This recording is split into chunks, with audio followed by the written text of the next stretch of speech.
odds of the Miami Dolphins going into Buffalo Thursday night and winning that football game are slim. We know that. Now, all kinds of things happen in football. In a long season, good teams will lose to bad teams, vice versa. It happens.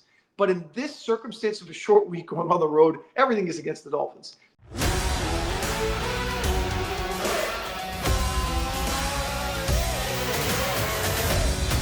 Hey, everybody. Welcome back to the Buffalo Plus YouTube channel. I am in the Connors and Ferris podcast studio. Happy to be with you. As always, please make sure to like, comment, and subscribe. And we are thrilled to have back with us friend of the pod, a regular because, well, it's Bills and Dolphins a couple of times every year. He is the sports director at WPLG, Local 10 in Miami. Will Manso back with us. Will, thanks for being with us. Mike, it's always good to see you. A little early season chat. Maybe it's what the Dolphins need or maybe not, but it's good to see you. All right. We always talk Dolphins. We talk about this rivalry, whatever it is, but with the Dolphins this year, and I know it's only 2 games in, got to start big picture. I got to start with Mike McDaniel. Obviously hot seats, all those things have been talked about for a while.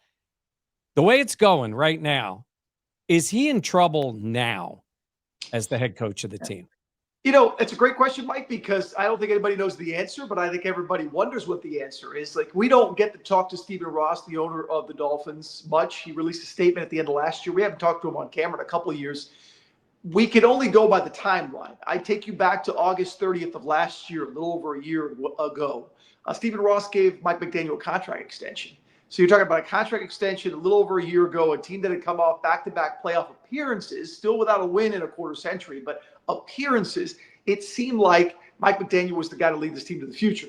Now they have a non-playoff season. They struggle. They obviously don't make the postseason last year. All the talk about culture in the offseason, things changing, and they go out and they, lose to Indianapolis, an embarrassing win in the opener, and then give away a game against the Patriots in their home opener on Sunday. And now you face the Bills team, which I know we'll talk about. They have no success against in recent history under McDaniel, under Tua, under any of this regime right now in this core. So the easiest answer is yes. I think his job is very much in jeopardy. Do I think he gets fired if they lose to the Bills on Thursday night and fall to 0-3? I still am in the belief that he doesn't, and that they'll give this a little bit more into the season, because what's the rush at this point?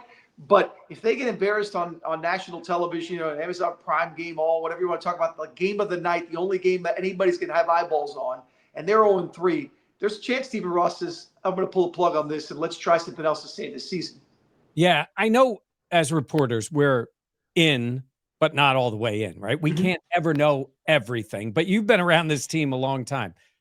Is the culture thing real? Like, I know in Buffalo for years, they didn't have a culture. Sean McDermott, Brandon Beane got there, and obviously Josh Allen. And that they talk about every week. It is about the culture there. Is that an issue, in your opinion, from what you've seen and heard? Is that an issue in Miami? Yes, I think the easy answer is yes, but I think it goes to just kind of what you said right now. With Josh Allen gets there, they commit to him. Josh goes through his ups and downs early, though you see the talent there. They become a pretty much instant winner within a few years, and now they're a premier franchise with the right culture, right?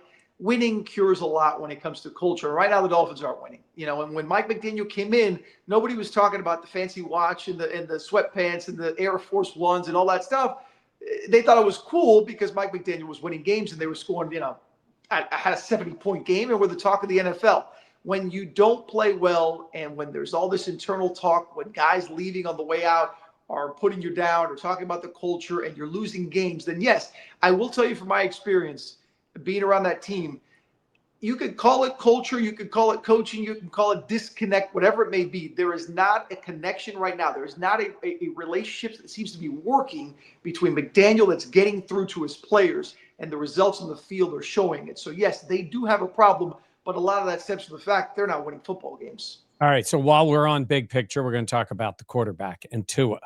And, it's Tua with Tyreek. And we hear it and see it, comments in the offseason, some body language maybe in the game on Sunday.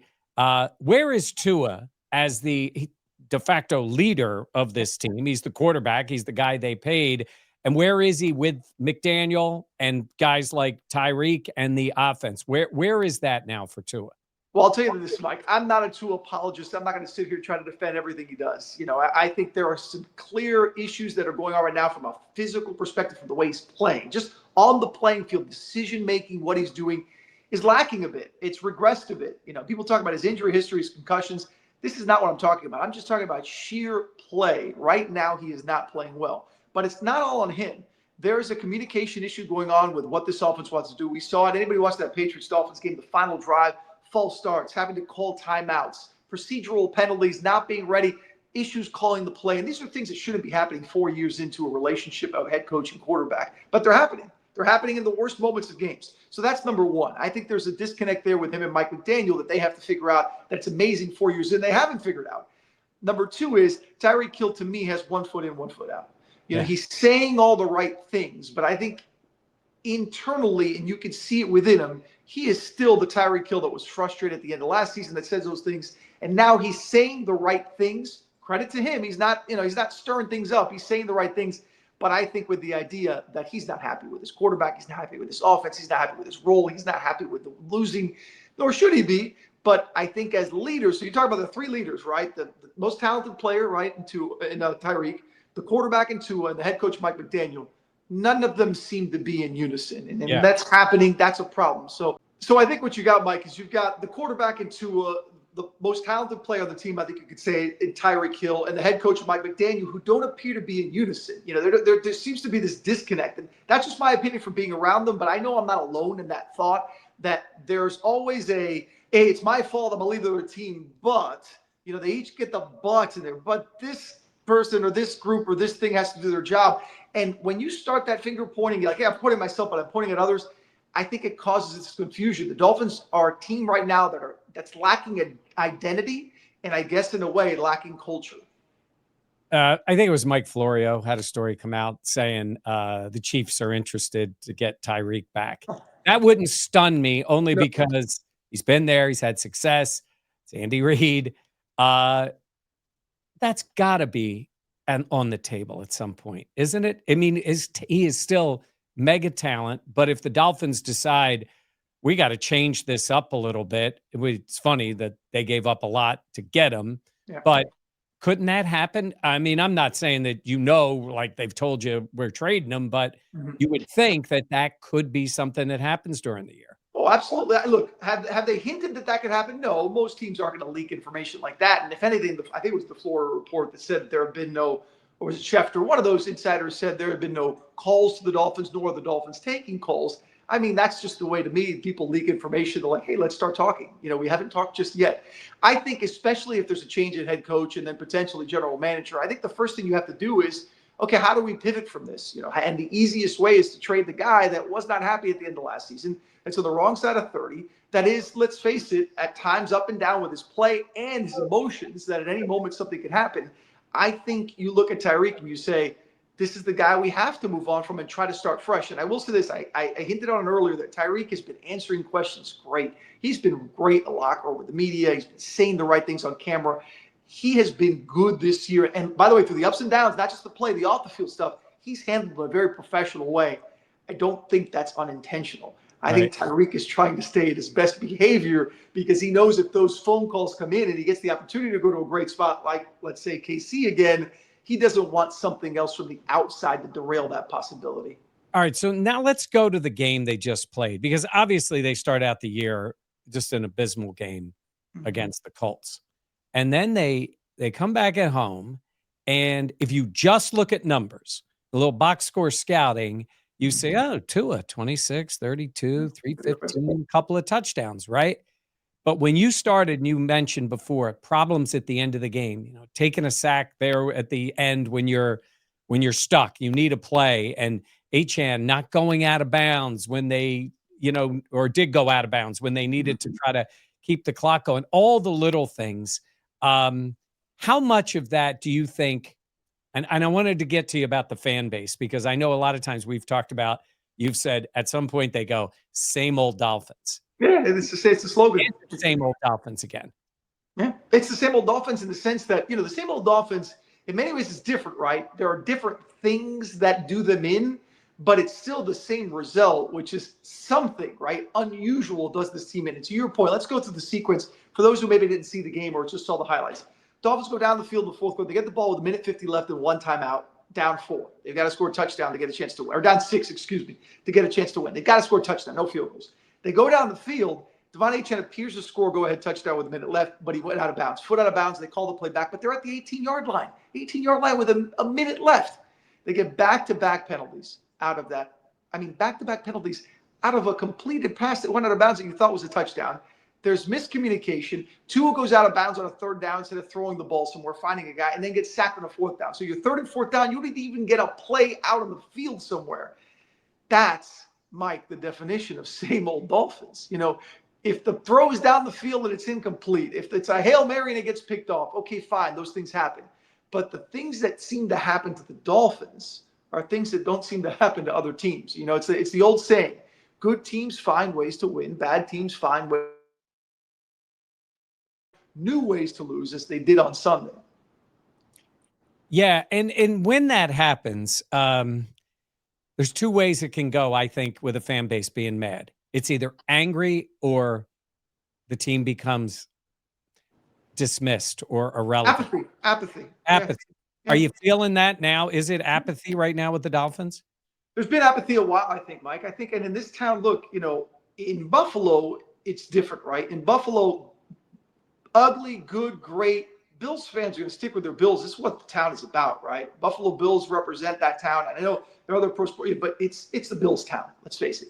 This was a Dolphins town for a long time, but then the Heat came and the Panthers came and the Hurricanes football team had their dynasty in the 80s. There's a lot of things to choose from. You got the Hurricanes in the top 5 in the country right now. You got the Florida Panthers with the back-to-back Stanley Cup champions. You have the Miami Heat, who, despite their ups and downs the last few years, are always a brand that's big in this town, the Heat culture, the brand.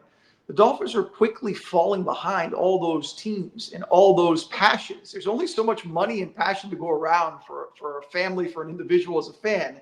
At some point, you're just like, it's the Dolphins. I'll catch the game. Maybe on Sunday, or in this case on Thursday, I'll put the game on for a quarter. They're down 13-0. Forget the Dolphins. I mean, there is that, and you see it when you go to the games. I mean, it's a sellout, right? That's what they call it. But you look around, there's a lot of empty seats. You know, you look around and there's not that passion. You go around town, it's, you know, what's wrong with the Dolphins? Same old Dolphins. But there is an apathy that is built in 25 years without a playoff win. Among the things I just mentioned, other things happening in this town, that's created an apathy that I don't blame fans. And by the way, Dolphins organization, they're very aware of that. They're not naive enough to know that they're falling behind and they need to do something to fix it. Yeah. All right. Well, let's get into the team itself, because it's tough for any team. It's tough for the Bills. They had a road game in New York. It's a Thursday game. Thursday games are different. Sometimes we have seen where it's got to be a simplified game plan. You get more to sort of basics, and it can galvanize a team a little bit. You know, you're playing the Bills, a team, the Dolphins have virtually no success in the Josh Allen era against.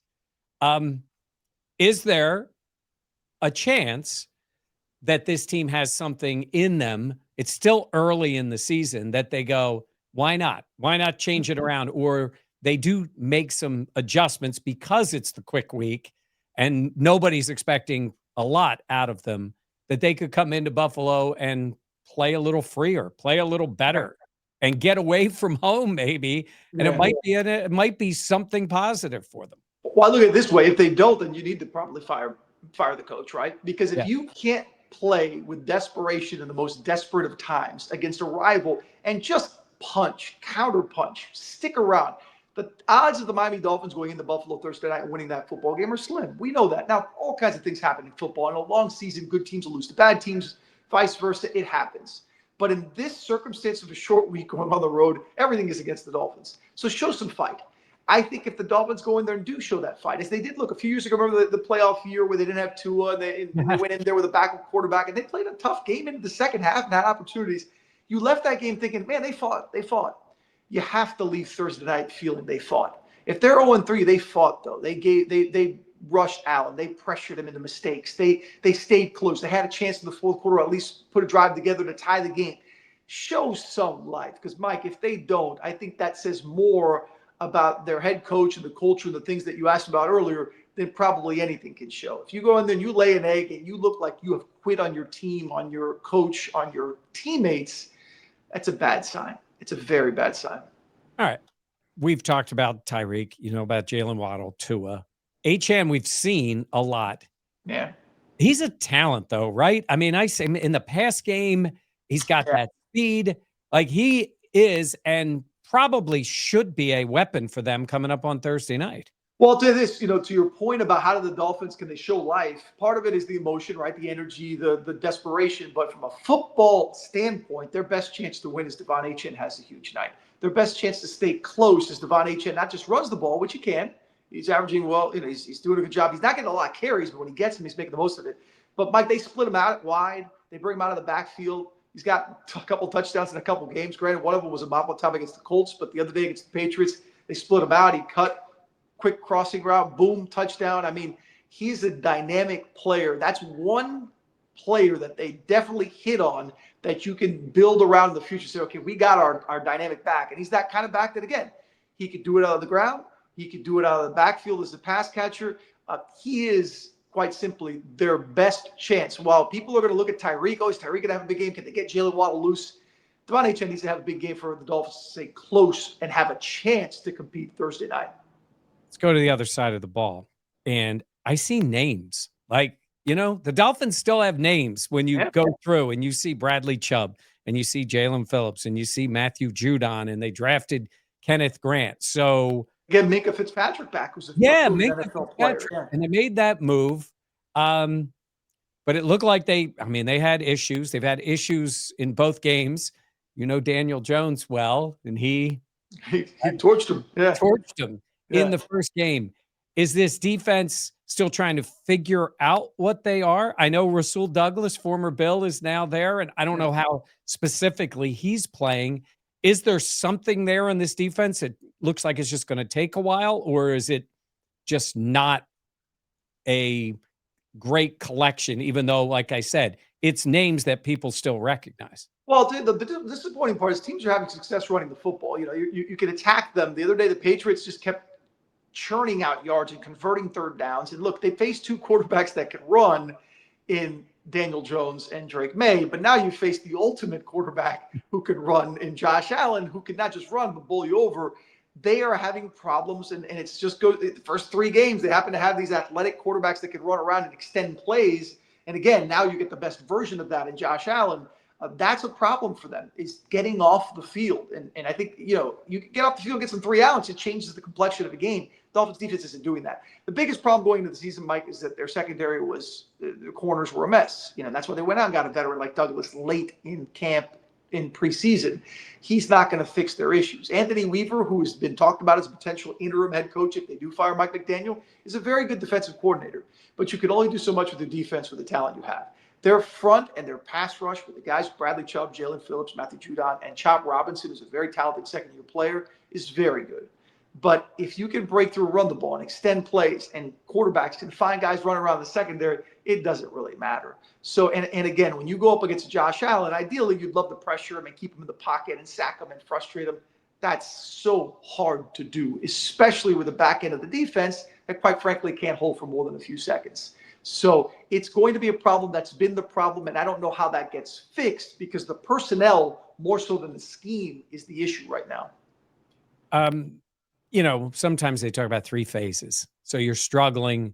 Offense is not coordinated enough. The defense having their issues. And then you get a return for a touchdown.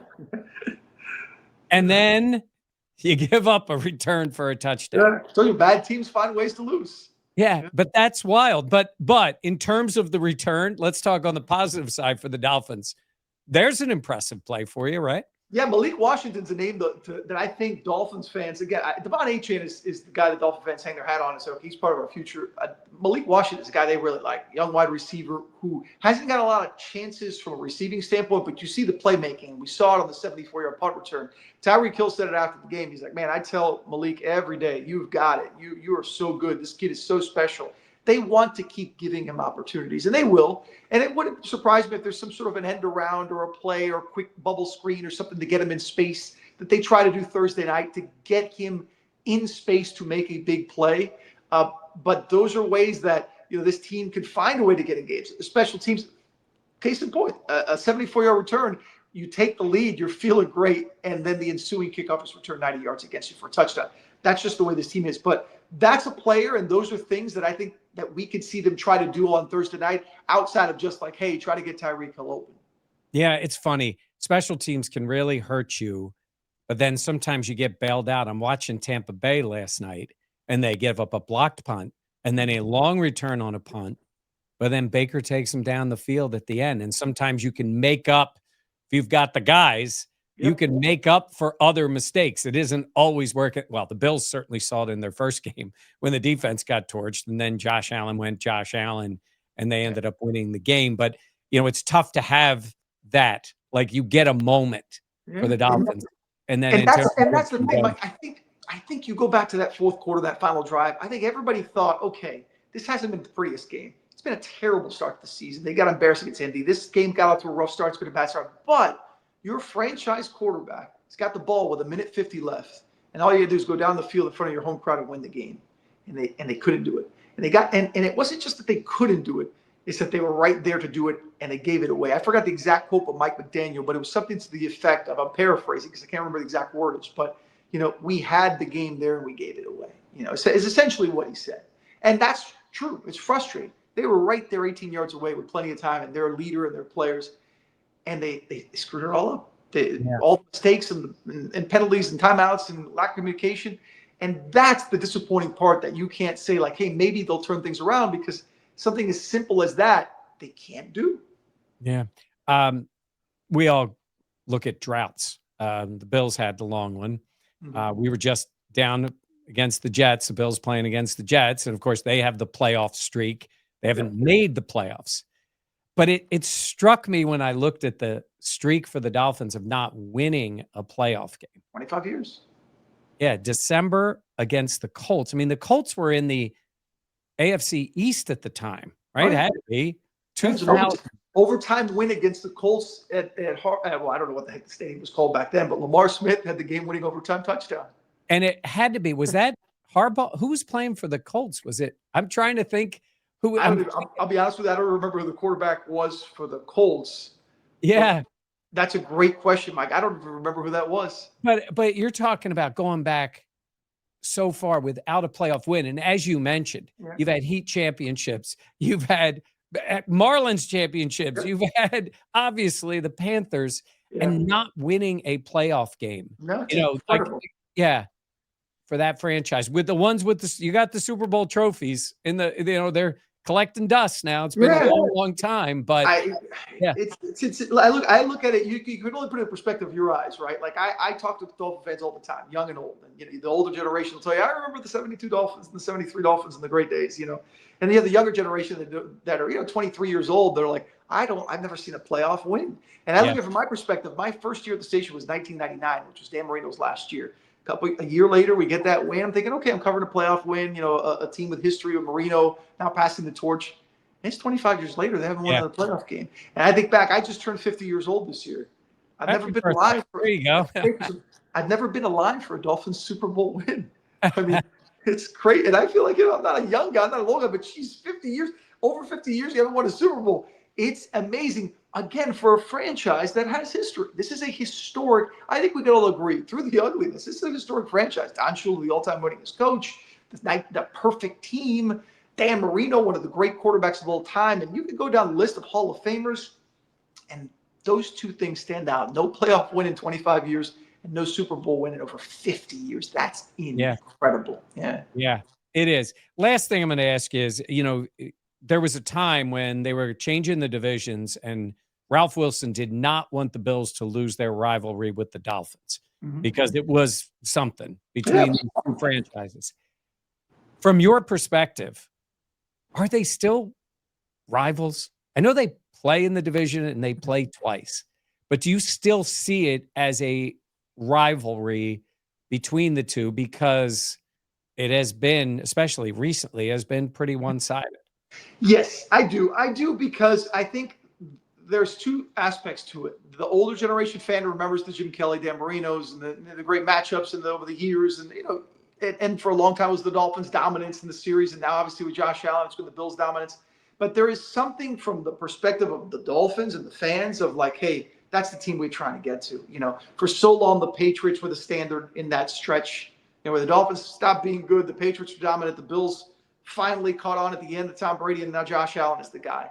There's a legitimate rivalry there because that's the team that they want to be. It's the franchise they want to beat. It's the team that has owned you. Now, from the Buffalo perspective, I don't know anymore because they have dominated the Dolphins so much, and the AFC has so much been about the Chiefs. Post Tom Brady has been about the Chiefs, and that's probably right. And now Lamar Jackson with the Ravens. So I think the Bills' rivals are sort of probably shifted toward that because their eyes are on Super Bowls. Where I think the Dolphins' rivals remains the teams in the AFC East, especially the team that beat the Bills, because that's where you need to get and start to get closer to if you ever want to get to that spot of winning a playoff game. Yeah, I think you're right. I think it's evolved into that. The division is wild in that way because the Bills were so irrelevant for that middle stretch. They didn't really, no one looked at them as a real rival. The Patriots dismissed them.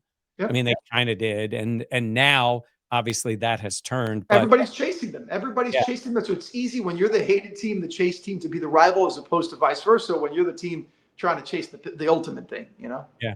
All right. Well, this has been awesome. As always, let everybody know where they can follow you to get a little more information on the Dolphins as they get set to play the Bills. Always easy, Mike, on social media, on X, Twitter. It's just my name, at Will Manso, Manso. Usually you will find a lot of Dolphins talk and a lot of Canes. But if you want to chat some Dolphins or chat Bills, Dolphins, happy to, come on by there. We could certainly chat. And I get plenty of Bills fans giving me heat on there over the years. I will say this, though, and this, Mike. If there's one thing I have been on is the Josh Allen train since day one. The first time I saw him play against the Dolphins, even in his young days when he was making mistakes, I thought, my God, this kid is going to be incredible. And not that makes me I'm not Nostradamus for that. I think a lot of people saw the talent, but it is incredible to see what he has become with that talent to become the premier player in the NFL.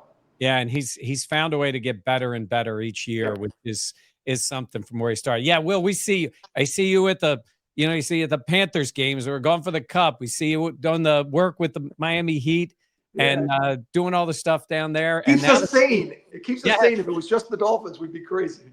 And you got the Canes as a top 5 team, so that's cool to see. Well, thanks again for being with us. And we appreciate all of you being with us today. I know you enjoy these conversations we have to get you ready for the game. It's a short week this week.